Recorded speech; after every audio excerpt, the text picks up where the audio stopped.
You're listening to the audio production of Formed in His Image, a guide for Christian formation by Coleman Michael Ford, published by B&H Publishing Group and read by Coleman Michael Ford. Dedicated to my wife, Alex, who cares deeply about spiritual formation and has been a constant encouragement along the way. Acknowledgements. Ann Dillard once wrote, "Putting a book together is interesting and exhilarating. It is sufficiently difficult and complex that it engages all your intelligence. It is life at its most free." This process certainly has been interesting and exhilarating. Interesting because it allowed me to work out thoughts that I had previously taught on but needed to be explored in more depth.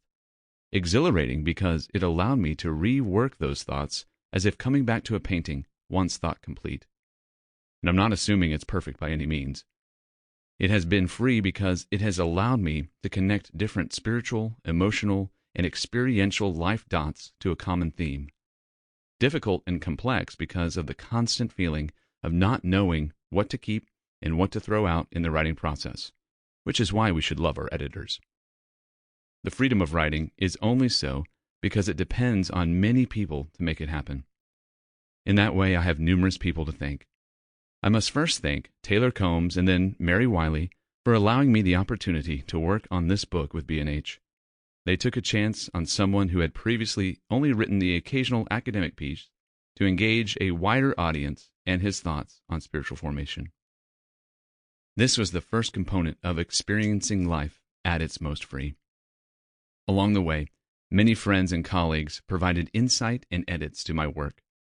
I am indebted to Todd Bates, Micah Carter, Matt Clakeley, Garrison Griffith, Aaron Halstead, Philip Likens, Blake McKinney, Roy Anyabetor, and Sean Wilhite for reading and commenting on various sections of the book.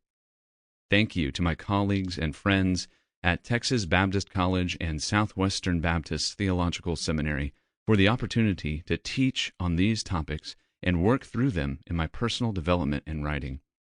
Finally, I must thank my wife, Alex, who helped me work through concepts in the book, provided the necessary space for me to complete this project, and who continues to be a vital partner in formation. Everything that shines in this book is because of these lovely people. Anything that remains unpolished and opaque falls entirely upon my shoulders. May the glory of our triune God be magnified through this work, so that the people of God may be more fully formed in the image of Christ for the sake of His kingdom, both now and forever. Soli Deo Gloria, Coleman M. Ford, October 2022. Forward. Practice makes perfect. I was at a Little League baseball practice the first time I can remember hearing that phrase. I was probably 8 or 9 years old, and I can still hear my coach yelling it from the dugout. Like any good coach, he was trying to instill the importance of grit, determination, and practice into a bunch of young baseball players. He wanted us to learn how to keep our gloves down for ground balls and to use 2 hands to catch any pop fly that came our way. He wanted us to take a perfect practice swing in the batter's box before we stepped to the plate. The same phrase rang out no matter what we were doing. Practice makes perfect. Our coach understood a basic principle. Performance in the game matches performance at practice. Even as an 8 or 9-year-old, the phrase made perfect sense. The more you practice, the better you get, and it proved true. The more our team practiced, the better we got.